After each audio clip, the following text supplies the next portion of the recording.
छ नि भाइ त्यो पारिपट्टि यो चाहिँ यो पोखरी पारिपट्टि देखेको जंगल छ नि हजुर हजुर यो जंगल जंगलदेखि यता यता यता यता यता सबै मेरो हजुरबाउले चाहिँ जोड्नु भएको छ चिन्यौ कि चिनेनौ गाउँले हामी त ए माया गाउँले हामी त आटो ढिँडो खाउँला घाँस दाउरा काटौला जोबन सटौला ए माया सटौला अब हामी जाँदैछौँ हामी कता रे अब मोटो मोटो moto vlog moto vlog is bike bike is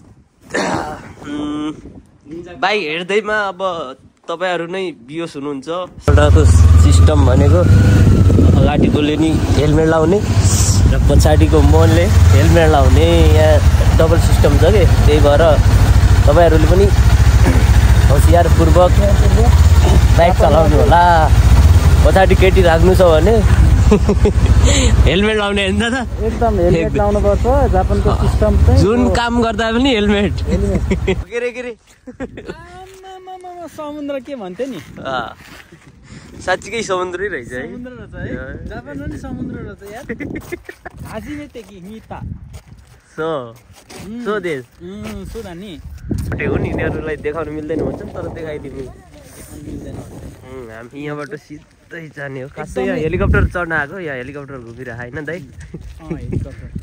एउटाले लट्ठीले उहाँ गरिरहेको छ भाइ अलिक ख्याल गर्नुपर्छ त्यस्तो कुराहरू। हो कति सालमा यो चाहिँ 1990 को भूकम्पमा 10 वर्ष भएको थियो जोडेको भनेपछि कति साल पर्यो कति बिसा भयो अब भइहाल्यो होला लगभग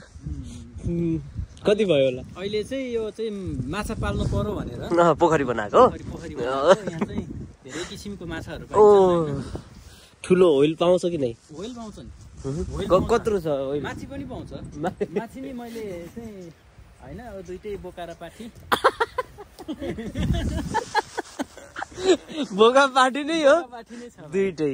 ल छोराछोरी पनि होला पनि होस् भनेर अब मैले एउटा केही व्यवसाय गरौँ न त भनेर हैन त्यो स्टार्ट गर्नु जापानमा पनि यसो सोचेको हैन त्यही भएर त्यस्तो भएको छ।